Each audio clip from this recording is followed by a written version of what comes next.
We're just waiting for it suddenly to collapse any day because... Can't do much about it, but this is okay. If you were judging this, there's no way would you be able to penalise an outrun like that. Near perfect. The next element of the trial would be what we would call a lift, and this is what you can see. The dog is just walking onto these sheep now, again, perfectly. This really is a good lift. It's what you want to see. The sheep aren't in the least bit bothered by it. We're ignoring the fact they've run down the field for the time being. It's all to do with the size of the field, really. But look how kind this dog is to these sheep, you know. Lovely little turns. When she asks him to go left or go right, he just turns his whole body and comes lovely and square off those sheep. And that's something which not enough dogs will do, to be honest with you. Too many dogs want to be too close to their work. You saw Dee run just now with Dove. You can see that the opposite to this almost, that Dove wants to be there with the sheep. Bob's quite happy to hang back. And he turns. When she asks him to turn, because he has this real, he almost turns and comes off those sheep at 90 degrees. And it doesn't upset the sheep because he's not getting closer to them at this stage, unless Kath asks him to walk up. And she's asked him to walk up to turn this corner. You can see now, if you can imagine a little circle drawn with the sheep as the centre point and him being out on the circumference of it, he stays on that distance from those sheep all the time, which is really near perfect. It's copybook stuff, really, from the point of view of showing you what a dog should be like.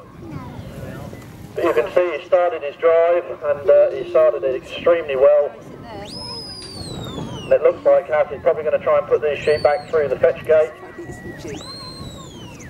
which is what we would not, in a normal trial situation, there would be another set of drive gates either out here or out there that she'd be aiming at, but there isn't really room for it here today. But you can see that she's had a real good straight drive. I mean, the judge here would be looking for straight lines and continual movement. You'd be penalised very hard for deviation from a straight line, and you can see that from where she's standing, these sheep have gone up there virtually dead straight, and there'd be nothing taken off that. Judges can also penalise for the dogs being a bit brash and the sheep being pushed about. They can equally penalise for sheep which tend to stop too much. And you can, I'm sure you'll agree, I mean, even those of you at this, that you can see these sheep have just moved at a real steady pace all the time. Absolute control. Absolute control.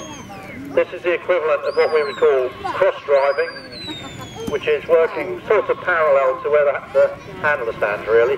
A difficult part to teach a dog, but as I say, Bob is 9 years old, and you can just see he's showing his age in as much as his experience and his ability at this. Kath is going to go have a go at shedding now. We had a bit of fortune for her this morning because Kath won't mind me that shedding isn't her strongest point, and indeed it isn't. No, it hasn't been the dog's strongest point. But they've practiced long and hard, and he did a shed here this morning which was absolutely faultless. And Kath had a smile from ear to ear.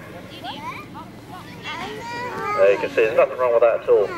Dog's in control, complete control.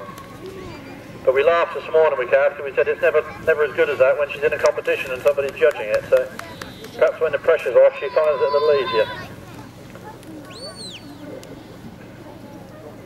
But all the same, nothing wrong with that, a good shed.